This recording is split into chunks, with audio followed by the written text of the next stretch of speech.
I know you all love the cookie of the month, and I really do too. This is really becoming a fun monthly recipe for me. I love finding all different ones to use, and this comes out of my great grandma's cookie book, and it is a honey almond cookie. And that just sounds absolutely delicious, so I cannot wait for you to make it. To start, you just want to take a few slivered or sliced almonds, put them onto a little baking pan, and then put them right into a preheated oven. You just want them to toast up, and then we're going to use those at the end. Once they start to brown and become really fragrant and you can just smell the toasted almonds, take them out of the oven and just set them aside to cool.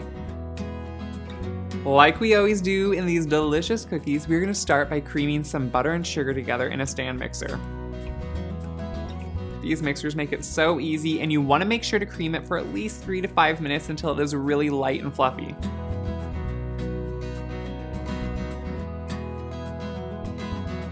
And then add your egg. I like to break it into a separate bowl just to make sure I don't get any shell or it's a bad egg, and then put it right in there and make sure it mixes in well. Once it's creamed, just scrape down the sides of the bowl just to ensure everything is mixing in evenly. And then add your honey. I love honey, and it really isn't used enough in recipes, but it really not only adds sweetness, but it adds really good flavor.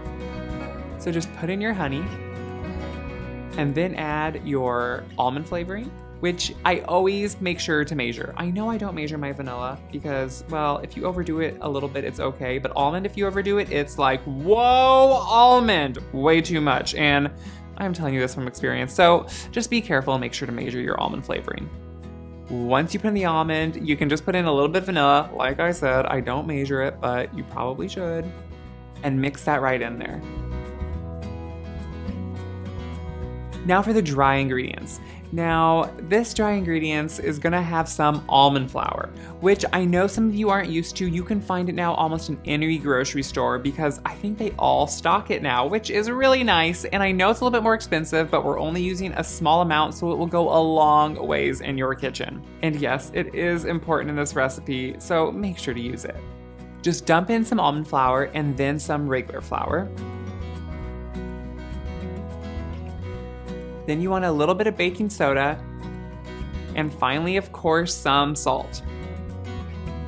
Cream that together and make sure it is completely mixed in, and then just take the bowl off the mixer and remove the beater and clean it off, and then you are ready to go.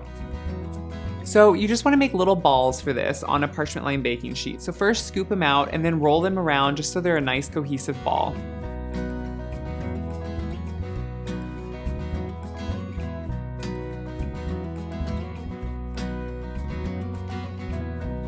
And then once your baking sheet is full, you just want to press down with your thumb.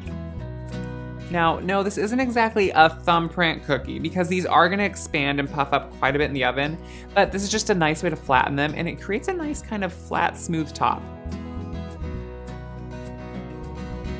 Put them right into your preheated oven, and then while those are baking, you can just mash together a little bit of butter and some honey.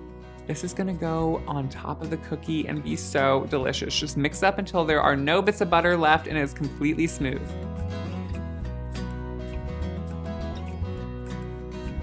Also, just chop up those cooled toasted almonds that we did earlier in the oven.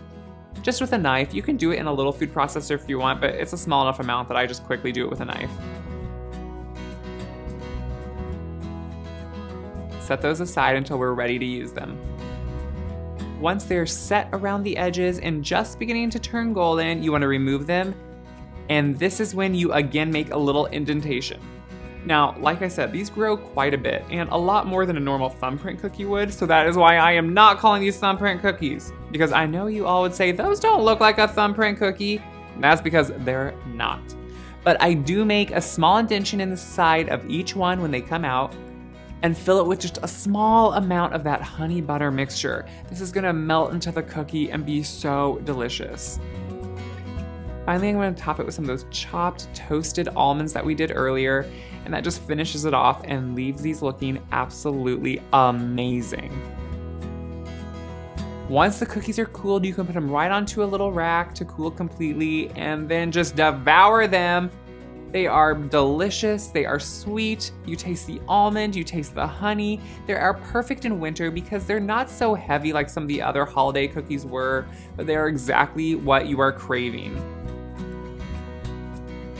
If you agree, make sure to click like below and click subscribe to become part of the Gray Boxwood channel here on YouTube. I love to hear from you guys, so make sure to leave a comment, and until next time, happy baking.